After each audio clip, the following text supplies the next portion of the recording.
আপনারা ইলেকশন করেন, হরতাল করেন, এই করেন সেই করেন, আমার কথাটা ছোট ভাই হিসাবে বিশ্বাস করেন। আমি কোনো দলের মানুষ না, আমি সবার শুভাকাঙ্ক্ষী। এই বাংলাদেশ ঈসা আলাইহিস সালাম শাসন করবে, এই ভারত ঈসা আলাইহিস সালাম শাসন করবে, এই জেরুজালেম ঈসা আলাইহিস সালাম শাসন করবে, এই আরবের যত কান্ট্রি দেখতেছেন সবগুলো ঈসা আলাইহিস সালাম শাসন করবে।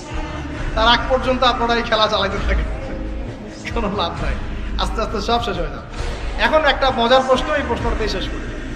ইমাম মাহদী আবার কখন আসবে? আমরা তো বুঝলাম ইমাম মাহদী আসবেন, তারপরে দাজ্জাল, তারপরে ঈসা আলাইহিস সালাম, তারপরে খেলাফত, এই তো। ইমাম মাহদী আবার কখন? আমাদের বুয়েটের মাহদী বের হয়, পাঞ্জাব থেকে মাহদী বের হয়, হ্যাঁ, বাংলাদেশের ওই কোনায় মাহদী বের হয়, সৌদি আরব থেকে ওই কোনা থেকে মাহদী বের হয় না? খুব ভালো করে মনে রাখবেন, যতক্ষণ এই বিশ্বে একটা মালহামা না হচ্ছে মাহদী আসছেন না। কথা ক্লিয়ার? এই বিশ্বে যতক্ষণ একটা মালহামা না হচ্ছে মাহদী আসছেন না। তিনি আসবেন ফাতিমা রাদিয়াল্লাহু আনহার বংশ থেকে। কার বংশ? তার আসল নাম মুহাম্মদ। কি নাম? তার নাক উঁচু, নাক একদম উঁচু, খাড়া, কপাল চওড়া, চেহারার গড়নটা আমাদের নবী সাল্লাল্লাহু আলাইহি ওয়াসাল্লাম।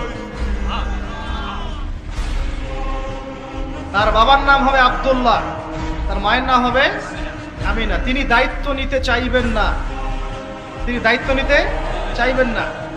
তিনি দায়িত্ব না নেওয়ার জন্যে মদিনা থেকে পালিয়ে মক্কায় চলে আসবেন। ভয়ে আমাকে দায়িত্ব দিও না, এই ভয়ে। ও তিনি আরবি ভাষায় কথা বলবেন, বাংলা ভাষায় না। এখনকার মাহাদিরা পাঞ্জাবি ভাষায়, বাংলা ভাষায় কথা বলেন, ঠিক আছে?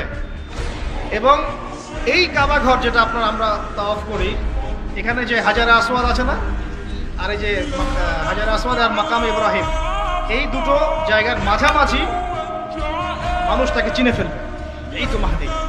তার হাতে মানুষ বায়াত নেবে 313 জন। কতজন? ওই তালুত বাহিনী তো 313, বদরও 313, এখানেও 313। এবার শুরু হবে আসল খেলা। এবার প্রথমে ওই আরবেরই একটা গোত্র, বনু কালব। কোন গোত্র? এই বনু কালব এই ইমাম মাহদীর বিরুদ্ধে যুদ্ধ করবে, আল মাহদী এই যুদ্ধে জয়লাভ করবেন।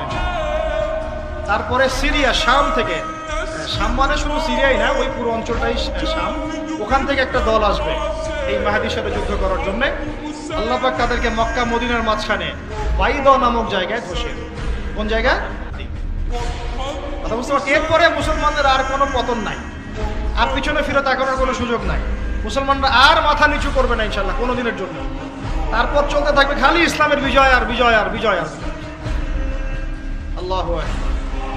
এভাবে চলবে। তবে মাহদী কখন আসবেন? আগে মালহামা, তারপর মাহদী। মালহামা কি তাহলে? এটা হচ্ছে একটা বিশাল যুদ্ধ। এটা কি?